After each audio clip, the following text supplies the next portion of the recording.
할렐루야. 네, 오늘 말씀의 제목 한번 같이 읽어봅시다. 친히 목자가 되신 하나님. 네, 친히 목자가 되셨다. 자, 오늘 에스겔서 말씀을 통하여 함께 나누고자 합니다. 아까 예배 시작하게 하면서 말씀을 드렸듯이 오늘은 교회역의 마지막 주일이 되겠습니다. 그래서 이날을 우리는 그리스도 왕국주일 풀어서 쓴다면 그리스도께서 우리를 다스리신 왕이신, 영원한 우리의 왕이신 예수 그리스도의 주일이라 이렇게 저희들이 정하여 이 주일을 특별한 예배로 드립니다. 왜 이 마지막 절기를 이렇게 그리스도 왕국 주일이라고 했냐면, 사실 절기가 한 해도 마찬가지입니다. 12월 31일이 지나고 나면 또 신년주일이라고 해서 1월 1일이 새로 시작이 돼서 계속 반복되지 않습니까? 네. 그런데 사실 이 절기의 모습 가운데 보면 사실 오늘 이 주일은 마지막 예수님이 이 땅에 재림하실 날을 바라보면서 기대하면서 사실 생각하는 주일입니다. 그래서 아까도 말씀드렸듯이 오늘 주님께서 이 땅에 우리에게 왕으로 다스리며 이 땅에 다시 오실 그날, 지금 아직 오지는 않았습니다. 왔다면 우리가 이렇게 예배드리지 않을 거예요. 왔으면 먼저는 요한계시록에 말씀하신 대로 사복음서에 주님께서 약속하신 대로 우리를 부르실 거예요. 들림 받을 겁니다. 잠자던 자, 먼저 잠자던 자, 그러니까 돌아가신 분들이에요. 그래서 그분들이 함께 무덤에서 거룩한 새 몸을 입고 예수님, 다시 오신 예수님을 경배하려고, 예수님도 우리를 데리러 오시지만 우리도 예수님을 맞이하려고 지혜로운 5 처녀와 같이 기름을 준비했던 5 처녀와 같이 그 잔치에 참여하는 그날이 이루어질 것입니다. 그렇다면 그 날이 오기 전까지 우리는 사실 그 날을 기다리는 것입니다. 기대하는 것입니다. 그것이 바로 우리의 신앙생활이고, 오늘 우리의 예배, 내 주일의 예배, 아니 매일의 예배가 사실 그거 준비하는 겁니다. 연습하는 겁니다. 어떤 목사님이 그러시더라고요. 정말 그렇게 생각하면 맞는 말이에요. 천국 가면 맨날 뭐 할 걸까? 천국 가면 뭐 할 것 같으십니까? 맨날 예배 드릴 거예요. 매일 찬양할 겁니다. 매일 하나님의 말씀을 들을 겁니다. 그래서 우리는 이 땅에 사는 동안 천국과 준비하는 거예요. 어떤 사람은 그 생각만 하면 끔찍하다. 왜? 맨날 어떻게 예배를 드려요? 일은 언제 하고? 거기선 일 안 해도 돼요. 장사 안 해도 되고, 우리 여자분들 밥 안 만들어도 됩니다. 한 끼 밥 안 하는 거 얼마나 좋으세요? 또 요즘 남편들은 또 설거지 해야죠. 설거지 안 해도 돼요. 얼마나 좋은 날이죠. 하나님 나라 가면 그냥 하나님 앞에서 찬양만 하면 됩니다. 하나님 앞에서 예배만 드리면 되는 거예요. 그때는 뭐 기도도 없어, 그냥 직접 아뢰는 거예요. 직접. 사실 이 땅에서 우리가 고민하고 걱정하고 염려하는 건 더 이상 아뢰 필요가 없어. 왜? 거기는 눈물도 없고 슬픔도 없고 아픔도 없는 곳이기 때문에 그날을 우리가 기대하며 바라며 기다리고 있는 바로 우리의 신앙생활인 줄로 믿습니다. 그래서 옛날에 바로 오늘 이 주일날에는 특별히 오늘 해볼까 하다가 언제 기회가 되면 해보고 싶습니다. 오늘 이 그리스도 왕국주일에는 특별한 순서가 있대요. 예배 순서 가운데 우리가 예배 순서 묵도하심으로 해서 일어나십시오, 교동문합니다, 사도신경 하십시다, 앉으십시오, 이렇게 순서가 있잖아요. 그런데 이 순서 중에 특별한 순서를 넣는답니다. 오늘 하지는 않았지만 한번 한다 생각하시고 오늘 주일 예배가 그렇게 좀 특별하시기를, 특별한 예배가 되기를 간절히 바랍니다. 어떤 순서냐면, 우리 교회에서 신앙생활 하시다가 먼저 하나님 품으로 먼저 돌아가신 성도님들의 이름을 쭉 읽는답니다. 이거 언제까지 찾을 수 있을까요? 찾을 수 있는 한 우리 교회 성도님들 기억나시는 분들이 있으시죠? 있으실 거예요. 어떤 권사님, 어떤 집사님, 때로는 어떤 성도님, 그분들의 이름을 예배 순서 중에 한 순서를 딱 그 시간에는 특별히 그분들을 생각하는 거예요. 왜? 왜? 그분들이 어떤 신앙을 가지고서는 지금 어디 계세요? 어디 계셔요? 우리 인간의 내가 생각할 수 있는 어떤 시간과 공간으로는 이해할 수는 없지만 성경의 말씀대로 그분들은 다 잠자고 계십니다. 그분들은 나팔 부는 날 일어나실 거예요.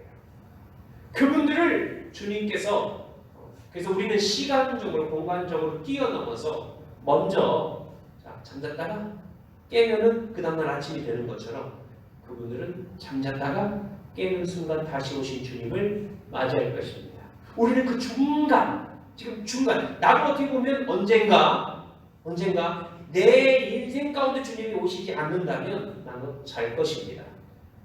나도 잘 거예요. 잠자는 것처럼. 먼저 우리는 먼저 보내드린다라고 얘기를 하잖아요.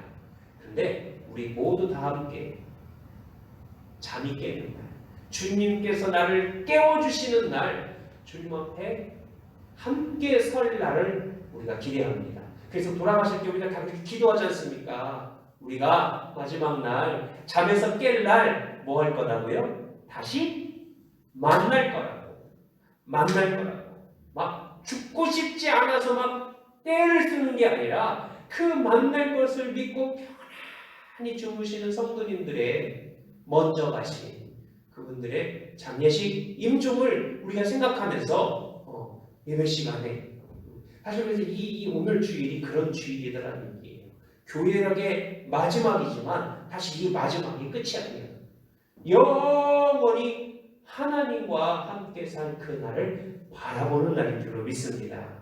그날이 다시 말해 어떤 날이냐? 예수님께서 우리의 영원한 뭐가 되시는 날? 왕이 되시는 날.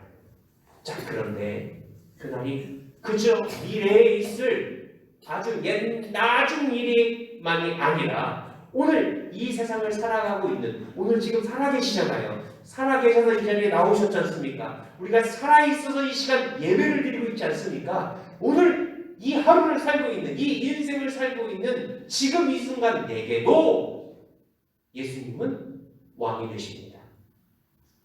믿으십니까? 이게 우리의 신앙생활에 믿어지는가와 안 믿어지는가와 큰 차이가 있습니다. 오늘 에스겔서 말씀을 통하여 하나님은 예수님이 진정한 뭐가 되신다고요? 왕이 되신다고. 누구의?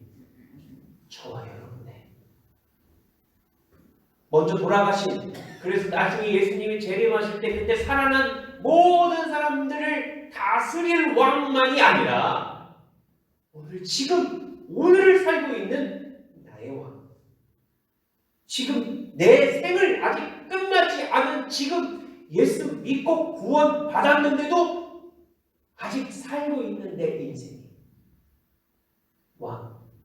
자, 어떤 왕이신지 오늘 에스겔을 통하여 말씀하셨던 그 왕 되신 그것이 저와 여러분의 나의 삶의 왕이 되시기를 예수 그리스도가 진짜 왕이 되시기를 간절히 축원합니다.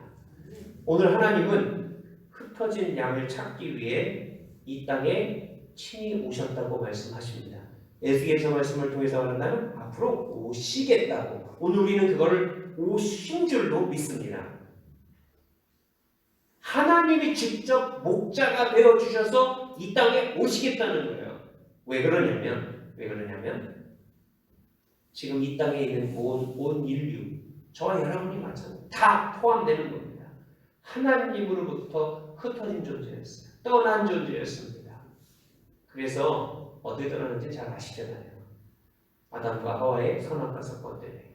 아니, 오늘도 우리의 대적 사단 마귀가 때로는 뱀을 통하여 사람을 속였듯이 오늘도 우리의 육신의 연약한 부분, 때로는 유전, 때로는 문화, 때로는 여러 가지 보이는 것을 이생의 자랑, 얼마나 많은 것들로 우리를 하나님으로부터 멀어지게, 떨어지게 그래서 어떻게 되게 방랑하게 만드는지 모릅니다.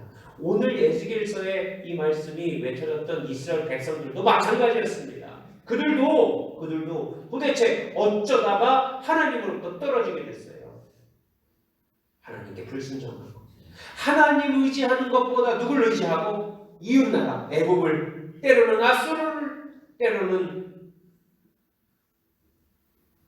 다른 나라들을 하나님 외에 다른 것을 나무나 돌멩이를 금덩어리를 세워놓고 그것이 자기들을 복주는 줄로 그들이 자기들을 구원할 줄로 잘못 믿다가 결국 그 대가로 어떻게 된 거예요? 포로도 잡혀갔습니다. 나라가 망하게 됐습니다. 사실 하나님께서 그들에게 목자를 안 보내신 게 아니었어요. 여기서 목자란 성경에서 말하는 이 목자란 하나님이 보내신 목자란 여러 의미가 있지만 사실 하나님이 세우신 왕이었습니다. 이 땅에 그 백성, 이스라엘 백성들을 다스리는 지도자였어요. 그런데 몇몇 빼놓고는 하나님이 기뻐하시는, 하나님이 마음에 드시는 몇몇 빼놓고는 사실 모든 지도자들이 어떻게 했습니까? 다 자기 살궁리만 했어요. 오늘 말씀 앞에 뭐라고 나와 있냐면 에스겔서 34장 3절, 5절 말씀 준비가 됐나요? 한번 보겠습니다. 첫 말씀이 이게 12절로 했구나. 오늘 본문가 이거부터 그래요. 너희가 살찐 양을 잡아 그 기름을 먹으며 그 털을 입되 양 떼는 먹이지 아니하는도다. 그래서 5절 목자가 없으므로 그것들이 흩어져서 모든 들짐승의 밥이 되었도다. 이게 이스라엘 상황이었습니다. 하나님은 보내셨어요. 먼저 목자를 안 보내신 게 아니었는데 하나님의 마음, 하나님의 심정, 하나님의 뜻을 가지고 하나님이 보내셨던 목자들이 있었는데 그들이 다 무슨 목자가 됐어요? 그래요. 사꾼 목자가 됐어요. 예수님도 그렇게 말씀하시지 않습니까? 자, 사꾼 목자 얘기가 어디 나와요? 요한복음 10장 12절 13절 나옵니다. 한번 보겠습니다.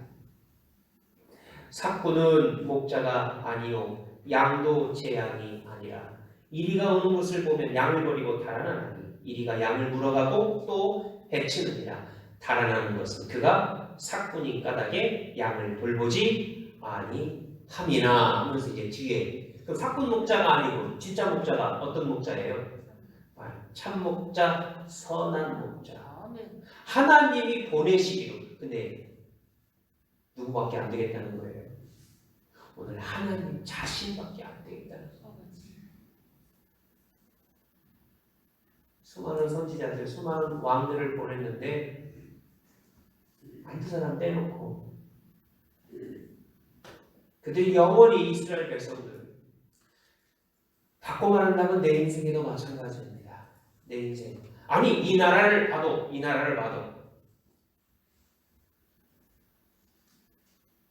진정한 선한 지도자, 대통령, 왕 찾아보시겠습니까? 없습니다. 없더라고요. 오직 하나님께서 약속하신, 그래서 하나님이 결정하신 방법 어떻게 하시겠다고요? 친히 자신이 오시겠다는 거예요. 아, 내가 가야 되겠구나. 하나님께 결정하신 거예요. 뭐 하려고? 그 사꾼, 그 악한, 그 거짓 목자들 때문에 찢기고 먹히고 유린당하고 흩어진 하나님의 양들을 어떻게 하시냐고? 찾으시려고. 어디가 있나? 어디 떨어졌나? 예수님께서 비유로 말씀하셨던 비유가 생각이 납니다. 어떤 비유죠? 100마리 양 한 마리가 어떻게 됐다고요? 잃어버렸어요. 잃어버렸어. 어떻게 하신다고요? 그 양을 찾아 나서시는 목자. 그가 바로 선한 목자예요. 그게 바로 하나님의 뜻, 하나님의 계획, 하나님의 마음이었다는 겁니다. 오늘 그 이 땅에 직접 하나님께서 오신 그분이 우리는 누구로 알고 있습니까? 바로 예수님입니다. 예수님, 그래서 우리가 그 예수님을 우리가 그리스도라고 하는 거예요. 이 땅에 그렇게 직접 이 땅에 오신 하나님은 예수님 외에 있을까요? 없을까요? 없어요. 오늘도 저 사이비 이단들은 자기가 그라고 합니다. 내가 바로 그 예수라고 어디 속일 게 있지. 다 결국은 다 어떻게 하고 있어요? 거기에 속아 넘어간 그들도 어떻게 보면 불쌍한 양인데 그들의 피를 빨아먹고 있는 거머리 같은 존재 아닙니까? 결국 다 착복해가지고 막 이것 꺾고 저것 꺾고 내라고 해가지고 결국은 거기 위에 꼭대기에 있는 사람들 다 나눠가지고 자기들이 텅텅 쓰고 있지 않습니까? 결국 그들의 목적은 사람을 사기치려고 돈 때문에 그 짓 하는 겁니다. 정말로 그 사람들이 예수님처럼 예수님 하셨던 것처럼 좀 이따 예수님 하신 거 얘기할 거예요. 예수님과 같이 하나님이 보내신 하나님 그 자신이 그 하나님의 마음으로 이 땅에 선한 목자 참 목자로 이 땅에 오셨다면 그렇게 할 수 없을 거예요. 자, 그러면서 오늘 하나님께서 예수님에게 약속하신 내가 직접 가야겠다. 그 흩어져 있는 걸 좀 찾으러 가야겠다. 자, 그래서 찾아서 그들을 불러서 뭐 하시겠다고 오늘 말씀하시면 약속하시냐면 바로 그들을 먹이시겠다고 말씀하십니다. 좋은 꼴로 그들을 마시우게 하고 먹게 하고 쉬게 하고 그러면 생각나는 말씀이 있지요. 바로 다윗이 고백했던 시편 23편. 그 목자가 되어 주시겠다는 거예요. 그래서 이 땅에 내려오신 참 목자로 이 땅에 오신 예수님이 그 공생의 기간을 통하여 하신 일들을 보니까 바로 다 그것이었다. 배고프고 2번이나 먹이셨는데 성경에 2번만 아니에요. 그들의 배고픔의 문제를 해결하셨습니다. 그들의 육신의 질병, 귀신 들린 것, 무지한 것, 그들의 연약한 것을 주님이 보실 때마다 말씀에 보면 보실 때마다 이런 표현이 있어요. 그들의 연약함을 보시고 어떻게 여기셨다? 불쌍히 여기셨다. 제가 이단 사이비 교주들한테 물어보고 싶은 말이 있어요. 당신은 과연 당신들의 신도를 불쌍히 여기느냐고. 아니군요. 자기 밥으로 여기지. 자기 돈주머니로 여기지. 자기 수고하러 여기지. 신기하죠? 하나님이 보내신 하나님 자신이 이 땅에 오신 이분은 어떻게 하셨다고요? 불쌍히 여기셨어요. 그저 우리의 육신의 문제만 해결해 주신 것뿐만 아니라 그것도 해결해 주셨습니다. 우리 육신의 문제를 해결해 주시기 위해 그걸 바라보시고 얼마나 우리를 향해 불쌍히 여기셨는지 몰라요. 그런데 그걸 끝나지 않았어요. 주님이 오신 아까 우리 예배 시작 전에 아버지의 뜻은 아버지가 보낸 그 뜻은 무엇이었냐? 바로 우리의 잃어버린 양들, 흩어진 양들의 무슨 문제? 영혼의 문제를 해결하시기 위해 그 영혼이 아직도 굶주린 가운데 그 영혼이 오늘도 피폐한 가운데 생명이 없는 가운데 괴로워하는 그들을 어떻게 여기시고? 불쌍히 여기시고 오늘도 주님은 잃어버린 자들, 연약한 자들 그들을 불쌍히 여기십니다. 나도 주님이 불쌍히 여겨주셨어요. 그래서 주님이 불쌍히 여겨주셔서 떡 만들어 주셨습니까? 물 한 모금 주셨습니까? 아픈데 약을 발라주셨습니까? 나의 영혼의 문제를 바라보신 주님께서 나를 불쌍히 여기시고 뭘 하셨어요? 오늘 하나님은 뭐 하신다고요? 가장 좋은 곳으로 내가 그들에게 뭐 하리라? 먹이리라. 그러면 우리 부모님들 자녀가 배고프다 하면 밤이라도 일어나서 편의점을 나서라도 사서 먹이고 싶은 마음 있으시지요? 저도 부모 같아요. 또 부모님의 그 사랑을 받고 보니 예화 하나만 하겠습니다. 어느 남매지간이 있었답니다. 근데 오빠 여동생이 있었어요. 오빠가 큰 수술을 하게 됐다는 얘기예요. 근데 수술을 급하게 하다 보니까 뭐가 모질렀을까요? 피가 모질렀어. 근데 그 피가 아마 귀한 피였나 봐요. 뭐 무슨 마이너스 R인지 마이너스. 근데 딱 누구의 피가 딱 맞는 피였을까요? 그 여동생의 피가 맞았다라는 거예요. 그래서 그 아빠가 여동생에게 따라 아마 이름을 부르면서 오빠가 지금 피가 모질라는데 네가 좀 줄 수 있겠니? 나눠줄 수 있겠니? 지금 수술을 하는데 피가 필요해. 자, 그 소리를 그 아빠의 이야기를 들은 그 딸이 혼자 어린아이요. 어린아이. 나이가 많았던 아이가 아니었는데 곰곰이 듣더니 생각을 하더니 알겠다고. 내가 오빠를 위해서 수혈을 하겠다고. 그래서 수혈을 해서 무사히 수술이 맞춰졌더랍니다.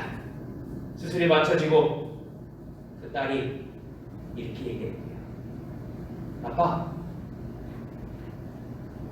그럼 난 언제 죽어? 아마 어린아이의 피를 주면 자기가 죽는 줄 알았나 봅니다. 그런데 어떻게 했다고요? 오빠를 위해서 그 피를 나눠 주겠다고 결심을 하네. 아빠가 나중에 그 소리를 듣고 자기 딸이 자기가 목숨을 포기하면서까지 누구를 살리기 위해? 오빠를 살리기 위해 수혈, 우리는 수혈 그냥 간단하게 하죠.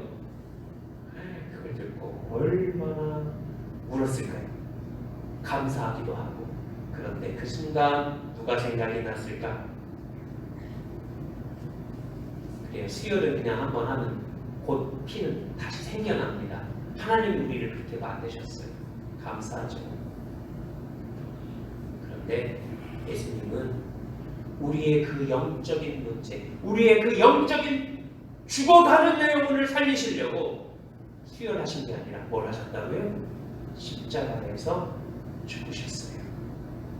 죽으시기 전날 밤 제자들에게 3번이나 얘기했는데도 다 못 알아듣는 그 제자들에게 나중에는 알아듣겠지. 오늘 우리가 그걸 알아듣고 있지 않습니까? 그날 밤 떡을 빼시고 뭐 하시면서? 나눠주시면서 축사하시고 나눠주시면서 이 떡을 받아 먹으라. 이는 너희를 위해 내어주는 나의 무엇이다? 몸이다. 살이다. 이것을 먹고 어떡하라?